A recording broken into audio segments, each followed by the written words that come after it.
কি, বৌমাকে police arrest করেছে? কেন? বিস্ময়ে হতবাক হয়ে বললেন পরিমলবাবু। খবরটা শুনে ততক্ষণে হাউমাউ করে কান্না জুড়ে দিয়েছেন তার স্ত্রী মলিনা। ভগবান আর কত শাস্তি দেবে তুমি আমাদেরকে? প্রথমে আমার ছেলেকে নিলে, এখন আমার লক্ষ্মী প্রতিমার মতো বৌমাকেও আবার কোন বিপদের মধ্যে ফেলছো তুমি? বুক চাপড়ে প্রলাপ করতে লাগলেন মলিনা দেবী।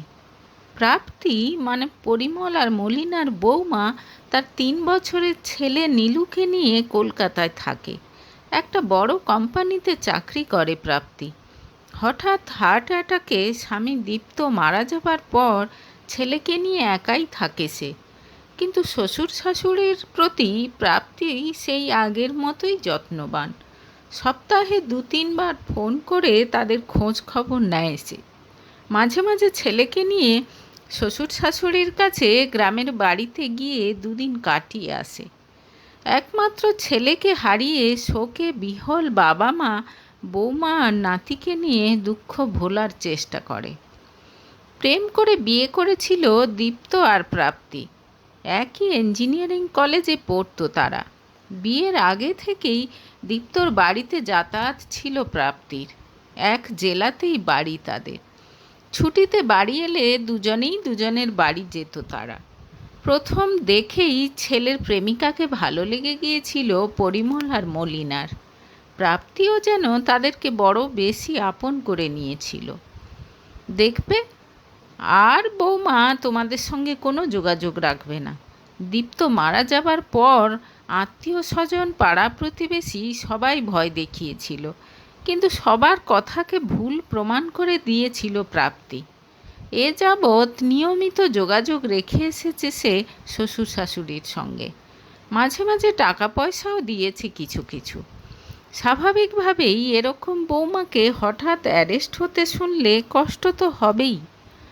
পরদিন দুপুর নাগাদ আদিত্য নামে একজন এলো পরিমলবাবুর বাড়িতে। সে নাকি দীপ্তর বন্ধু কাম কলিগ ছিল। আদিত্যর কাছ থেকে যা জানতে পারলেন তা শুনে হাড় হিম হয়ে গেল পরিমল আর মলিনার। তাদের ছেলে দীপ্তকে নাকি তাদের বৌমাই খুন করেছে। সব কিছু শুনে অসুস্থ হয়ে পড়লেন পরিমল আর মলিনা। কিছুতেই তারা কথাটা বিশ্বাস করতে পারছেন না।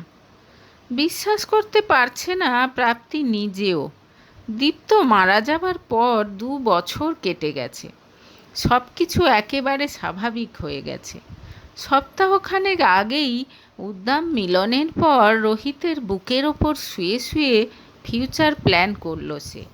কিভাবে রোহিত তার স্ত্রী মিনিকে ডিভোর্স দেওয়ার প্রক্রিয়া শুরু করবে সেটাও বলল। এর মধ্যেই হঠাৎ একদিন রাতে পুলিশ বাড়িতে এসে তাকে অ্যারেস্ট করলো।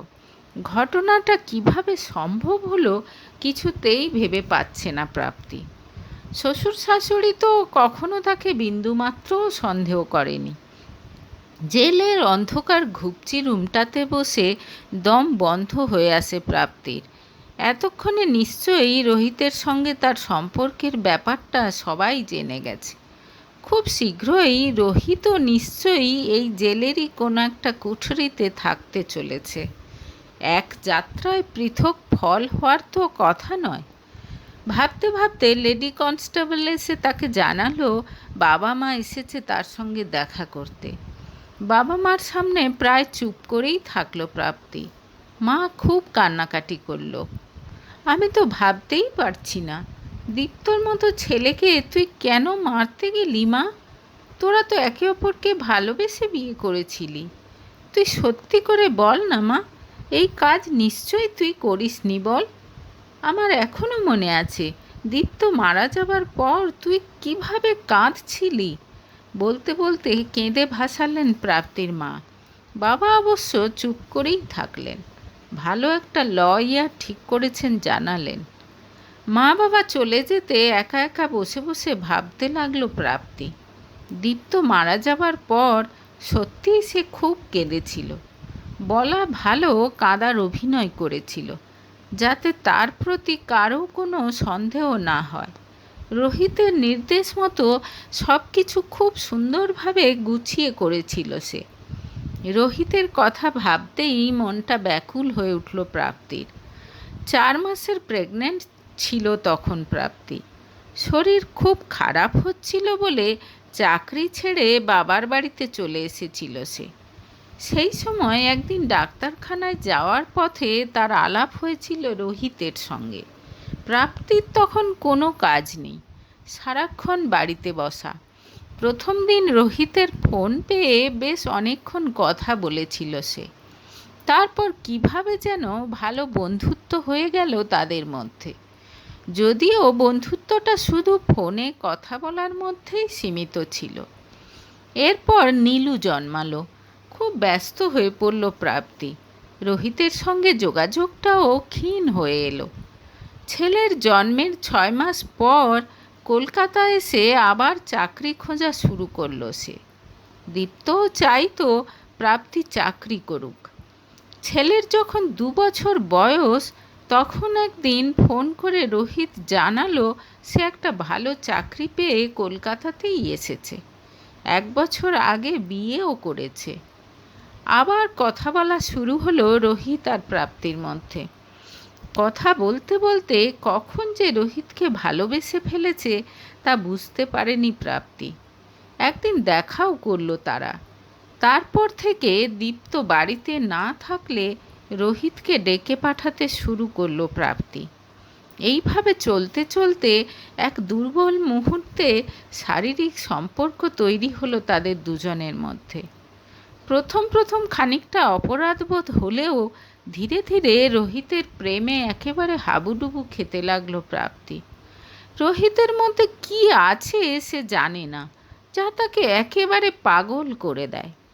একটু একটু করে দীপ্তর সঙ্গে দূরত্ব বাড়তে লাগলো তার। আমার যে সবসময় তোমাকে কাছে পেতে ইচ্ছে করে রোহিত, রোহিতের বুকে মাথা রেখে একদিন বলল প্রাপ্তি। আমারও তো একই অবস্থা, কিন্তু কোনো উপায় নেই, আদর করতে করতে জানালো রোহিত। এরপর একদিন দীপ্তকে রাস্তা থেকে সরানোর প্ল্যান করলো রোহিত আর প্রাপ্তি। ভালো মন্দ হিতাহিত জ্ঞান লোপ পেয়ে গেছে তখন প্রাপ্তির। যে কোনো মূল্যে রোহিতকে চাই তার।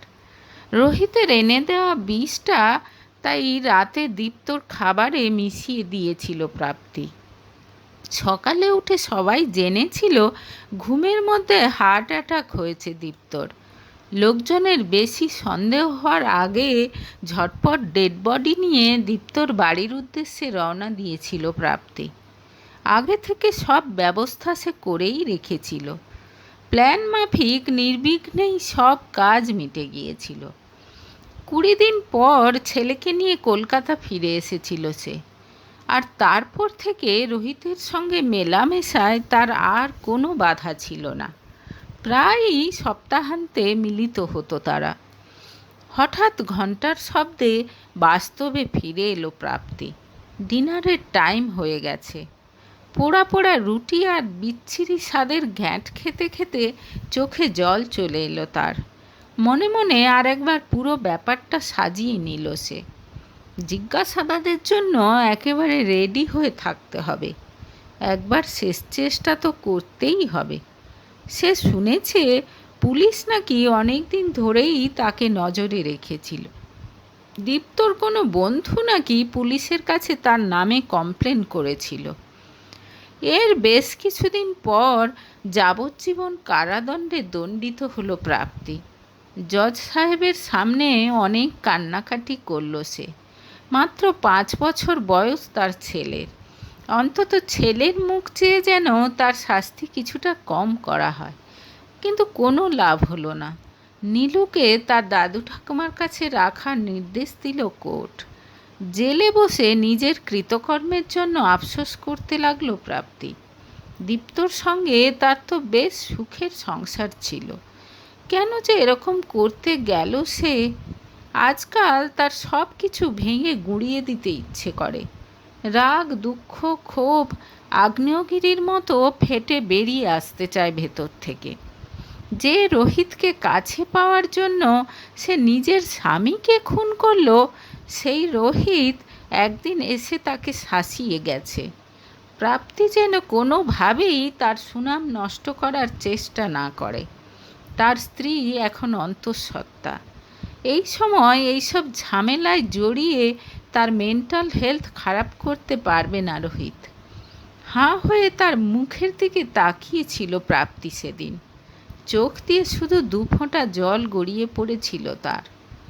একটা ব্যাপার সে কিছুতেই বুঝে উঠতে পারে না, তার কুকর্মের সঙ্গী হয়েও রোহিত এরকমভাবে বেঁচে গেল কী করে। বাস্তবিকই রোহিতের বিরুদ্ধে কোনো প্রমাণ জোগাড় করতে পারে না পুলিশ। আসলে সে খুব কৌশলে সব কাজগুলোই করিয়েছে প্রাপ্তিকে দিয়ে। প্রাপ্তির বয়ান শুনে পুলিশ তাকে গ্রেপ্তার করলেও প্রমাণের অভাবে ছেড়ে দিতে বাধ্য হয়। রাগে নিজের মাথার চুল ছিঁড়তে ইচ্ছে করে প্রাপ্তির। আর ওদিকে স্ত্রীকে আলিঙ্গনাবদ্ধ করে হবু বাচ্চার নাম ঠিক করতে থাকে রোহিত।